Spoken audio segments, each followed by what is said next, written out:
C'est quoi le Bitcoin? Dans cette vidéo, je vais répondre aux 10 questions que l'on me pose le plus souvent afin que tu comprennes tout sur cette monnaie virtuelle. C'est parti!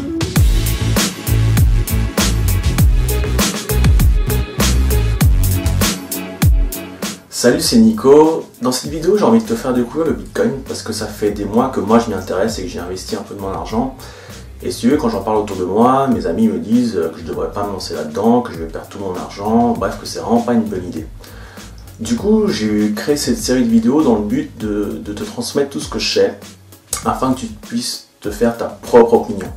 Donc c'est parti pour les 10 questions qui reviennent le plus souvent.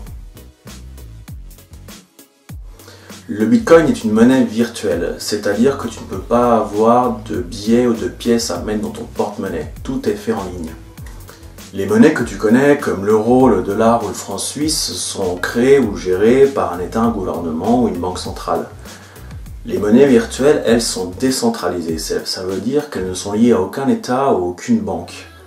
Mais ce n'est pas pour autant qu'elles ne sont pas régulées. En effet, le Bitcoin utilise un système informatique qui s'appelle la blockchain pour vérifier chaque transaction.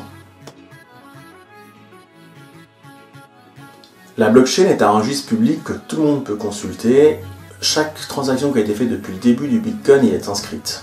Chaque groupe de transactions est inscrit dans un bloc et tous les blocs sont reliés entre eux formant une chaîne, d'où le nom blockchain.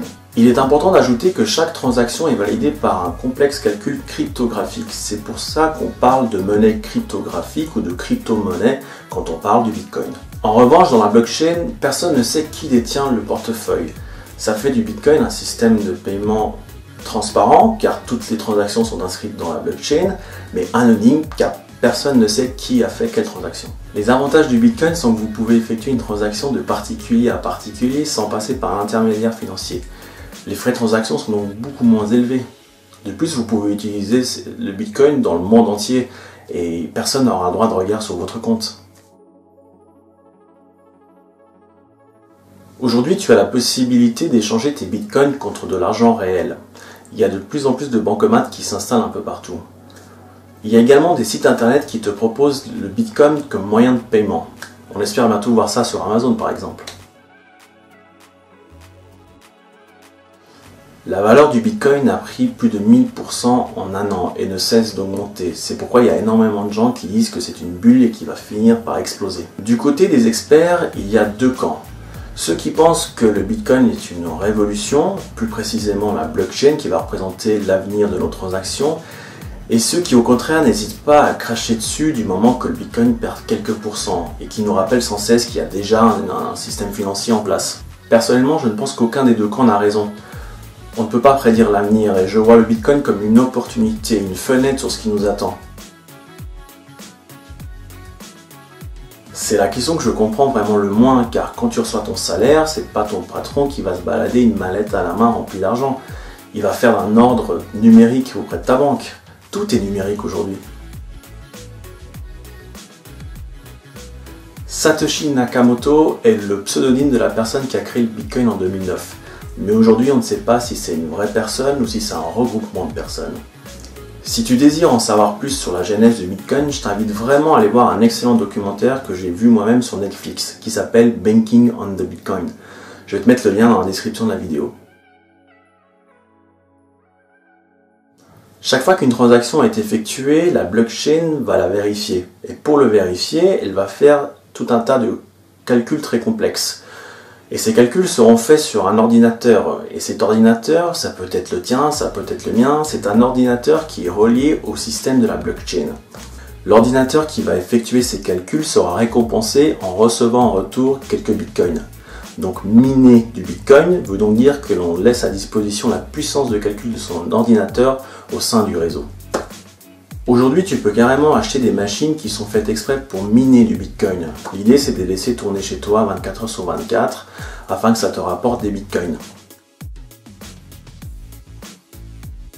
J'ai fait récemment le calcul que si j'avais à peine mis 100 francs dans le bitcoin il y a 2-3 ans, aujourd'hui j'aurais mon propre studio d'enregistrement, je serais au bord de la mer, un cocktail à la main et surtout j'aurais le vrai costume de Batman dans Tim Burton. Malheureusement, j'ai commencé à investir dans le Bitcoin il n'y a que 3 mois.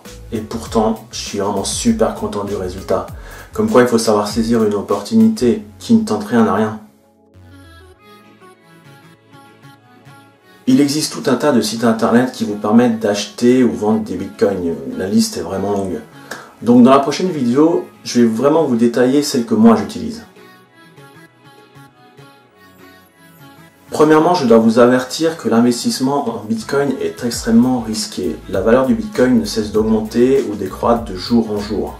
C'est pourquoi j'ai choisi d'investir un montant faible par mois que je peux me permettre de perdre et pas plus. Ensuite, j'ai simplement analysé que le cours du bitcoin ne fait qu'augmenter d'année en année, même si de semaine en semaine il varie énormément. En 2017, il a pris 1400%, et si cette année il prend que 50%, franchement ça me va. J'ai une stratégie dite de maintien, c'est-à-dire que chaque mois j'achète pour la même somme de bitcoin.